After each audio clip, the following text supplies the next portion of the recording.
जैसा कि आप लोगों को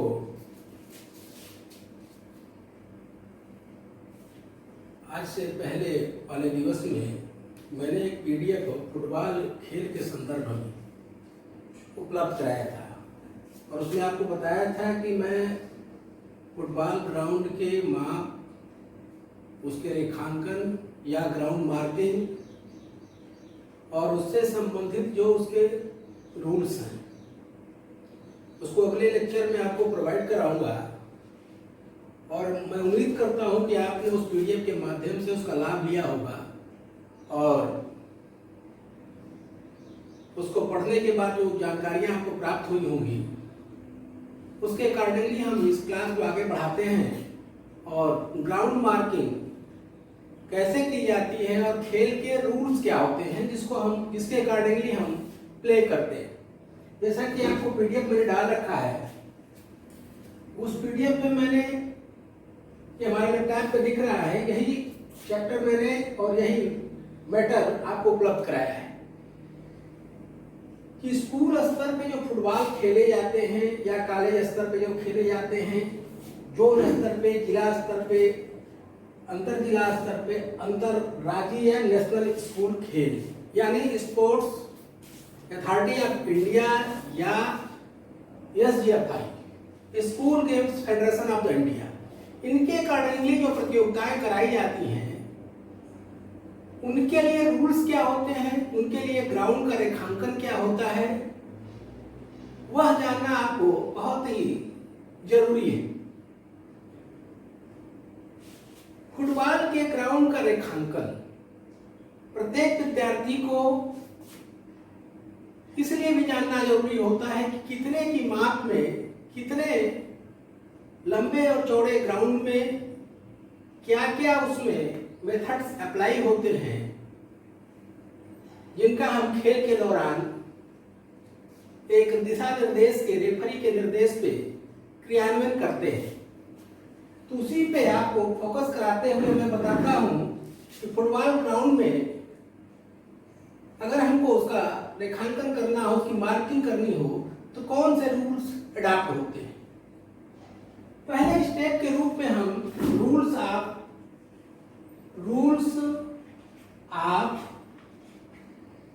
3, 4, 5 मीटर इस रूल को हम अडॉप्ट करते हैं। अब आप जानना चाहेंगे कि 3, 4, 5 मीटर रूल्स क्या है। जैसे कोई भी रेखा जब तक रेक्टिलाइन और रिजुरेखी न हो, एक सीध में न हो, तब तक उस ग्राउंड का मेजरमेंट एब्सोल्यूट एक्यूरेट नहीं हो पाता। उसी एक्यूरेसी के लिए हम 3, 4, 5 मीटर फार्मूले को अडॉप्ट करते हैं। अब 3, 4, 5 मीटर फार्मूला है क्या। सपोज करें कि फुटबॉल का ग्राउंड अंतरराष्ट्रीय स्तर पे 110 मीटर और चौड़ाई जो उसकी होती है, वाइड जो होता है उसका, वो 64 मीटर से लेके 75 मीटर, मतलब लंबा होगा 110 मीटर और चौड़ा होगा 64 से 75 मीटर। तो सपोज करिए कि हम 110 मीटर लंबी लाइन खींच दें और 75 मीटर से उसको मिलाते हुए फिर एक 110 मीटर की लाइन खींचें और इस सिरे में भी 75 मीटर की एक लाइन खींच दें। क्या यह पॉसिबल है कि दोनों जो लंबवत रेखाएं होंगी और जो उनको जोड़ने वाली वाइड की रेखाएं होंगी, मिलाने के बाद एक रेक्टेंगल ऐसा बन पाएगा जो जिनके विकर्ण दोनों तरफ से समान हो?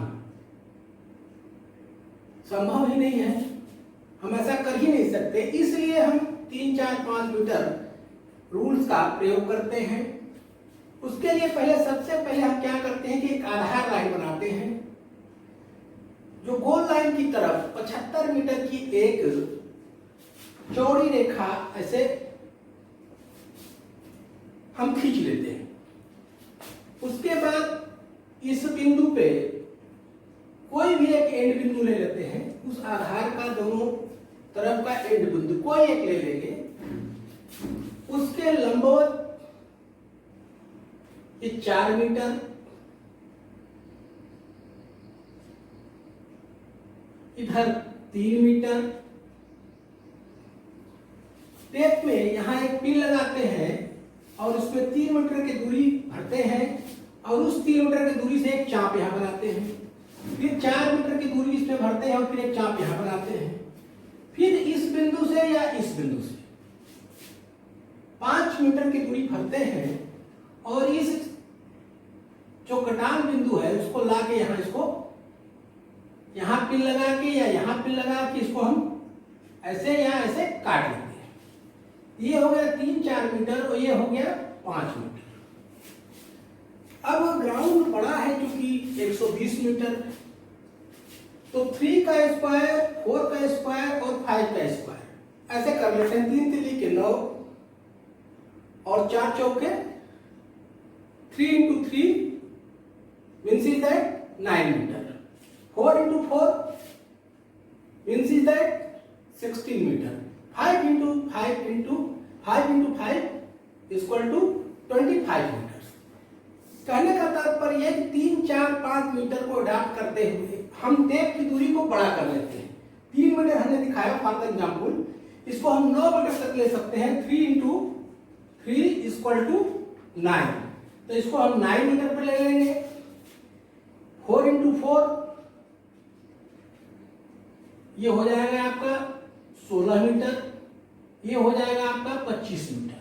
तो फिर ये 25 ऐसा क्यों करेंगे? क्योंकि ग्राउंड हमको बड़ा बनाना है और बार बार 3 मीटर, 4 मीटर, 5 मीटर लेंगे तो बहुत से बिंदु बना के हमको बहुत से कटान बिंदु तैयार करने पड़े। उसकी सुविधा के लिए हम इसको बड़ा कर लेते हैं। 9 मीटर यहाँ से इस बिंदु से 9 मीटर यहाँ ले लेते हैं, 16 मीटर यहाँ ले लेते हैं और फिर इस बिंदु से 25 मीटर इसको लेके मिला लेते हैं। ये भी लाइन सीधी हो जाएगी, ये भी लाइन सीधी हो जाएगी। फिर ऐसा ही फार्मूला अडॉप्ट करते हुए पूरे ग्राउंड की हम मार्किंग करते हैं। बीच में सेंटर लाइन खींच लेते हैं। ये तो हुआ ग्राउंड मार्किंग का एक जनरल रूल। अब इंटरनल मार्किंग के लिए हम क्या करते हैं? इंटरनल मार्किंग के लिए हमारा ये रेक्टेंगल 2 बॉक्स का तैयार हो गया, जैसा आप देख रहे हैं।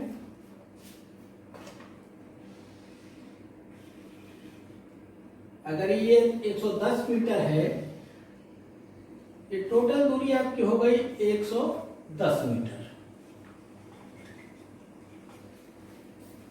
ये बॉक्स आपका बन गया 55 मीटर का और ये भी बन गया 55 मीटर का। ये आपका 8 यार्ड का यह गोल पोस्ट हो गया। 8 यार्ड का 1 yard means 3 feet. 1 yard is equal to 3 feet means is that ये 24 फीट होता है आपका गोल पोस्ट चौड़ा। इसके इस गोल पोस्ट के एक ईंट से 6 मीटर और 6 गज और 18 गज का एक छोटा बॉक्स बनता है। फिर 18 गज बाहर से एक बड़ा बॉक्स बनता है और यहाँ पेनाल्टी स्पॉट से एक 7 यार्ड यहाँ खींचते हैं। ये इसकी जो दूरी होती है वो 10 यार्ड होती है। जैसा कि आपको स्ट्रक्चर में जो हमने पीडीएफ उपलब्ध कराया है,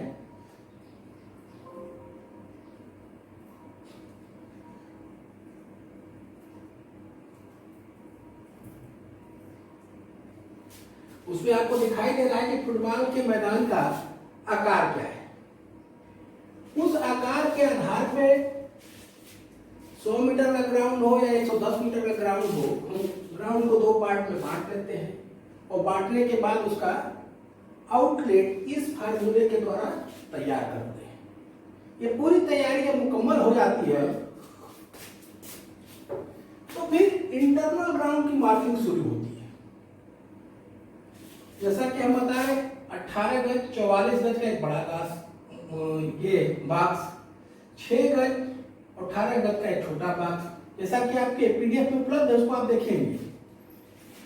फिर यहाँ ये 10 मीटर का एक सर्किल बनता है जिसमें जब खेल स्टार्ट होता है तो आधी टीम इधर खड़ी होती है और आधी टीम इधर खड़ी होती है, जहां से रेफरी खेल को स्टार्ट देता है। अब खेल को स्टार्ट देने वाले ऑफिशियल्स कितने होते हैं? एक मुख्य रेफरी होता है, 2 लाइन्समैन होते हैं और एक मैच रेफरी होता है। जो टेबल में बैठता है, कहने का तात्पर्य कि कुल 4 ऑफिशियल्स आपको फुटबॉल खेल को संपन्न कराने में लगते हैं। टीम जो होती है 11 की प्लेइंग होती है और 18 की पूरी टीम होती है, और एक सत्र में स्थानापन्न खिलाड़ियों की संख्या यानी सब्स्टिट्यूट होने वाले बदले जाने वाले खिलाड़ियों की संख्या 3 होती है। पीडीएफ में मैंने इसका नियम, ग्राउंड की माप और रूल्स क्या हैं सब मैंने प्रोवाइड कराया हुआ है। 45 मिनट के 2 सेशन होते हैं, जिसमें 15 मिनट का बीच में एक ब्रेक होता है। 4 ऑफिशियल्स इनको कंडक्ट कराते हैं। 3 स्थानापन्न खिलाड़ी एक हाफ में आप प्रयोग कर सकते हैं। ये मोटा मोटी एक जनरल रूल्स है आप फुटबॉल प्ले के। बॉल की जो परिधि होती है 27 से 28 इंच होती है, इतनी गोलाई उस बॉल की होनी चाहिए। इस प्रकार से फुटबॉल के खेल को हम संपन्न कराते हैं। और फुटबॉल का खेल स्कूल स्तर से लेके, कॉलेज स्तर से लेके, यूनिवर्सिटी स्तर से लेके, चाहे वो कक्षा 6 से शुरू होता हो, 9 से शुरू होता हो, 10 से शुरू होता हो, बॉयज के लिए सारे रूल्स एक हैं।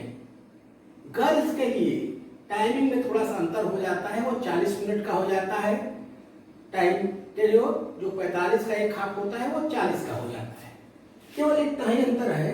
तो आज के लिए हमने आपको ग्राउंड मार्किंग, इसके जनरल रूल क्या क्या होते हैं वो हमने बताने का प्रयास किया। कार्नर पे एक 1 यार्ड का फ्लैग लगता है। जब कार्नर किक लगाई जाती है तो इस कार्नर से एक यहाँ फ्लैग होता है, उसके बाहर से उस किक को जो कार्नर लेने वाला खिलाड़ी होता है वो उसको लेता है। तो आज के सेशन में मैंने आपको बताने का प्रयास किया। पहले मैंने पीडीएफ उपलब्ध करा दिया था, जिससे आप उसको देख ले, जानकारी हो जाए आपको, और उस संदर्भ में हमको वीडियो लेक्चर उपलब्ध कराने में थोड़ी सुविधा हो जाए। पहले से आप पढ़े रहेंगे तो इसको बताने में, इसके रूल को समझाने में थोड़ी सुविधा आपको होगी, थोड़ी सुविधा हमको भी हो जाएगी। तो मुझे लगता है कि हमने आपको फुटबॉल खेल के नियम, रूल्स और प्रोसेस बताने के जो प्रयास किए हैं वो आपको जरूर समझ में आए होंगे। और जो नहीं समझ में आए होंगे, इस लेक्चर को हमारे आप YouTube पेज पे जरूर देखें। और जो भी आपको कुछ जानकारी अन्य भी संदर्भों में इकट्ठा करनी है तो हमसे आप शेयर कर सकते हैं। आज के लिए इतना ही। Have a nice day, thank you, good day.